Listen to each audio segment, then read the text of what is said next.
बिहार विधानसभा चुनाव के लिए 11 नवंबर को पश्चिम चंपारण के बेतिया में मतदान होना है। इसके मद्देनज़र बेतिया विधानसभा क्षेत्र के महागठबंधन समर्थित कांग्रेस प्रत्याशी वसी अहमद से विधानसभा चुनाव के दौरान हमारे संवाददाता ने बातचीत की। क्या कुछ उनसे बात हुई, आइए सुने उन्हीं की जुबानी। मैं गए नहीं थे चुनाव चार्ट लिखने में मैंने क्या गलती कर दिया है। 1 नंबर वार्ड जमदाट मिला और मेरा सोशल में रहने कर रहा हूँ, तो सबसे पहले कि जमदाट मिला इस लड़का।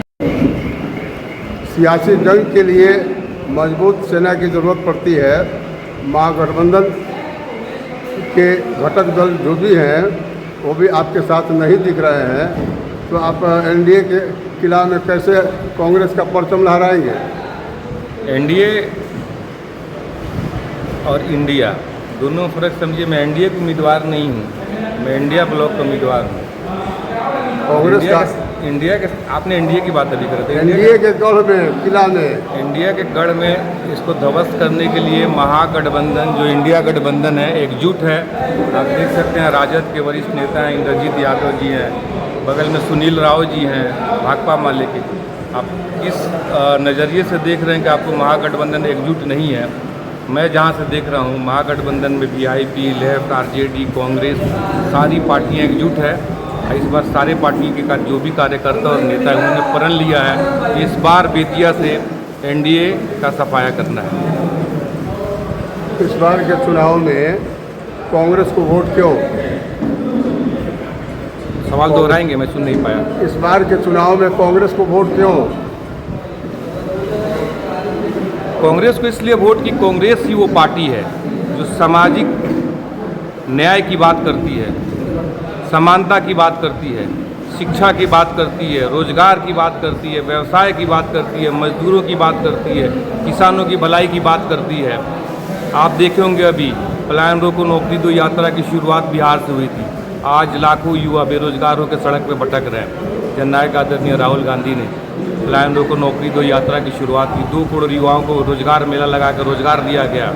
हम किसानों की बात करते हैं, उनकी सब्सिडी की बात करते हैं, छात्रों की शिक्षा की बात कर रहे हैं। अभी हर महिला स्वावलंबित हो, आत्मनिर्भर हो, इसके लिए कांग्रेस पार्टी ने माई बहन योजना जो इंडिया गठबंधन का एक सामूहिक योजना है उसको लागू किया है बिहार में। अगर हमारी सरकार आती है तो हर महिला को 2500 रुपये प्रति महीना खाते में दिया जाएगा। जो भी भूमिहीन है उनको 5 डिसमिल ज़मीन दिया जाएगा।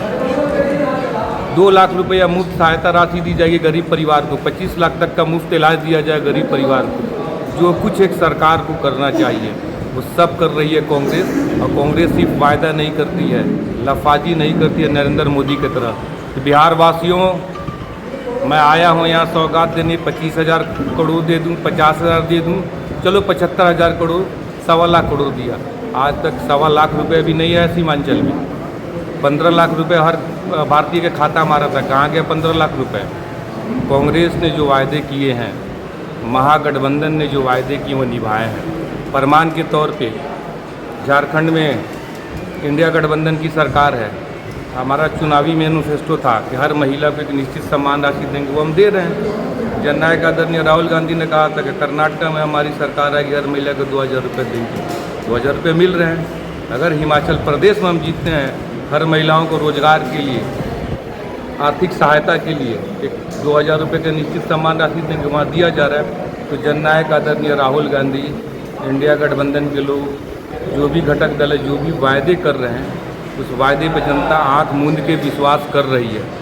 ये लफाजी वाली बात नहीं है। हमने जो वायदे किए उसको निभाया है। इसलिए इस बार जनता ने ठान लिया है, मन बना लिया है कि बिहार में भ्रष्टाचार, अहंकार, जो नीतीश कुमार अहंकारी बन के बैठे हैं 25 साल से कुंडली मार के, विकास कौन है, जनता त्राहिमाम है, इसका सफाया करना है। भाजपा और जदयू का जो गठबंधन है, गुंडा राज है, इस गुंडा राज का सफाया करने के बिहार का एक एक वासी संकल्पित है। लोग त्राहिमाम हो गए हैं। इसलिए मैं कह रहा हूँ कांग्रेस को वोट करने का लोगों के पास, आरजेडी और जो भी महागठबंधन के घटक दल है उनको वोट करने का लोगों ने मन बनाया है। आप क्षेत्र घूम रहे हैं, जनता का रुझान आपके पक्ष में क्या है? कांग्रेस में है अभी बेतिया विधानसभा। क्या है आपका दावा इस बार के चुनाव में? आप कितना वोट से जीतेंगे? देखिए, कितने से जीतेंगे नहीं जीतेंगे, चुनाव से पहले कयास लगाना, मैं इस तरह का हल्का बयान नहीं देता हूँ, बट नहीं दे सकता हूँ। एक चीज़ मैं दावे के साथ कह रहा हूँ, इस बार बेतिया विधानसभा से भ्रष्टाचार, अहंकार की विदाई होने वाली है। जो यहाँ विधायिका बैठी हैं विगत 25 सालों से, उनका सफाई होने वाला है।